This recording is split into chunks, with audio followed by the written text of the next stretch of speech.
Hi guys, welcome to my page.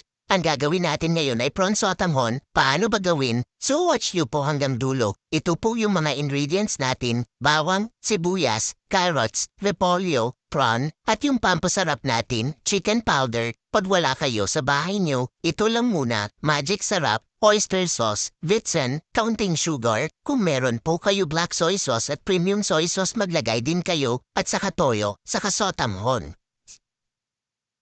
At ang susunod po natin gagawin ay, pakuluan po muna natin yung ating sotanghon. Pag kumulo na, set aside po muna natin, yan.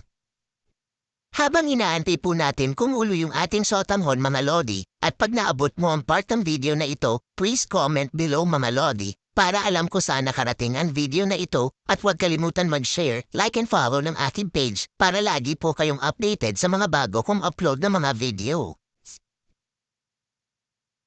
At ang next natin na gagawin, mga lodi, ay half-cook natin yung ating prawn, so kaunting prito lang. At bago natin prituhin, lagyan natin ng potato starch. Pag wala tayo potato starch sa bahay, cornstarch, or pag walang-wala talaga, pwede naman ordinaryong harina. After natin maprito, set aside muna natin para ipagpatuloy po natin ang susunod na step sa pagluto ng ating masarap na prawn sotanghon.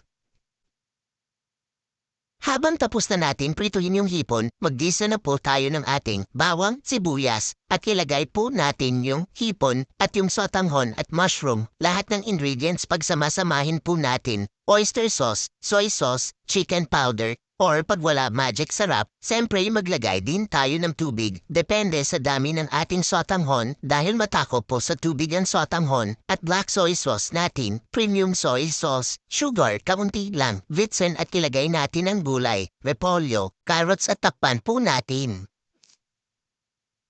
At haluin po natin para lalong sumarap, mga lodi. At pag medyo natuyo na, pwede na natin hamuin at umpisahan ang pagkain ng masarap na prawn sotanghon. Yun lang, mga lodi, at sana tiposin nyo sa pagpanood ang video na ito hanggang sa dulo, dahil pinapass forward ko lang ang akin sasabihin, mga lodi. Dahil abot po ito ng 6 minutes, maraming salamat and God bless sa inyong lahat.